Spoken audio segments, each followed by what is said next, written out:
Your Grace, Shaelmars are dangerous creatures, even to knights in full-plate armor. Nonsense. In Toussaint, knights have battled beasts for mere glory since time immemorial. True. Guillaume suffered a few bumps, scars, and bruises, but in return gained eternal glory as he who slew the monster. What about the crowd?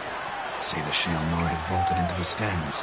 Would have been a massacre. Geralt, though we value your fortuitous intervention in the arena, we would remind you your services have been retained, and as shall soon become clear, you will be generously compensated for completing another task altogether.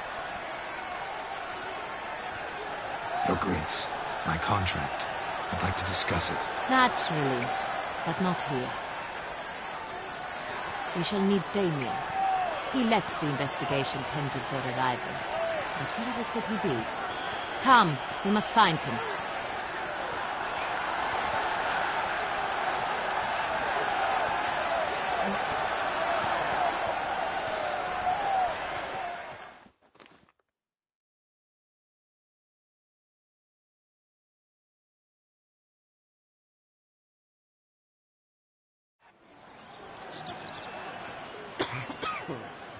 Tell us, have you come alone?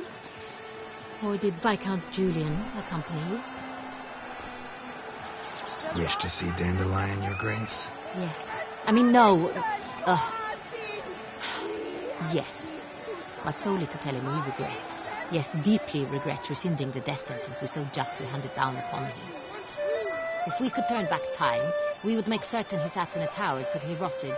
No, we would ensure he was broken on the wheel, then drawn, hanged, and quartered.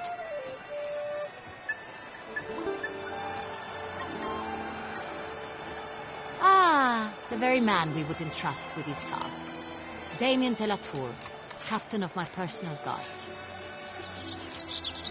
Your Grace, Witcher. Greetings. Sorry to have to tell you, but the guardsmen handling the last victim's body... I know already. The creature in the cellar of Corpo Bianco. Was it the beast? No. A Bruxa, a kind of vampire.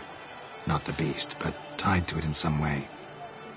You know this how? Through careful analysis of the evidence, both on the riverbank and at Corvo Bianco. Do you mean to insinuate the investigation thus far has been sloppy? Geralt insinuates nothing of the sort. We must listen to him attentively. I examined the body of the beast's last victim. Might have found something. Need to analyze it. A quiet place, that's what I could use most right now. And maybe the help of an alchemist or a mage. Also like to hear all you know about the previous victims. Take it Sir de la Tour is my man for that. Firstly, call me Damien, please. Secondly, you should know I spoke against summoning you here. I've heard much about you. You bring trouble, or thus far have, always. And we've enough trouble as it is. Yet we are capable of defeating the beast on our own, without an outsider's help. I've no doubt about it. Damien, we settled the matter of the Witcher's employ some time past. Definitively. Since you have broached it nonetheless, let us discuss Geralt's pay. Are the legends true? Do Witchers usually demand that which you find at home, yet did not expect?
Not quite, Your Grace. Law of surprise, it's something we invoke at times, but rarely. Usually we just take gold. Disappointing. This law sounds rather romantic. On the other hand, on returning to the palace, we would likely find impatient petitioners or a set of sample fabrics for a new dress. Poor rewards both. I fear you'd not have much use for any of the surprises we are likely to come upon. Thus we've decided you shall receive the deed to a vineyard, Corvo Bianco, and the sum of coin. You will doubtless consider this adequate. Title to the vineyard shall be given to you at once. Surely you'll need lodgings while you hunt. The coin, however, will be yours only once you have slain the beast. Lovely, generous gesture, Your Grace. Corvo Bianco. Isn't it the Duchy's temporary morgue? Is it now? The Chancellery's bungled things again, we fear. Not to be left unsupervised for one instant. Yet, in its mood, a morgue should present minimal problems to a witcher. What's more, nothing enhances a wine's reputation better than a grim legend. Thank you, Your Grace. I accept the contract, of course. But as I said before, I'll need some information. How'd it start? Who was the first victim? Crespi was the first to die. He was famed once for his many glorious tournament victories. Then he grew old, hung up his sword, and took to winemaking. Crespi was not loved by the wine merchants. He was ruthless in business and thought to cheat many a time. He asked us for a dispensation from all court ceremonies. We did not grant it. He could not. Once you've taken the oath of a knight, you remain a knight till death. How'd he die? Where'd they find the body? Quite unusual, the circumstance. He was at a feast when suddenly one of his fellow feastgoers noticed he was missing. The town watch found him an hour later. On his hands and knees, propped against the town pillory, his sword hanging from his neck. He had died of wounds inflicted with claws, not a weapon. Blows of great force. So he died suddenly, but the body was on its knees, meaning someone posed it.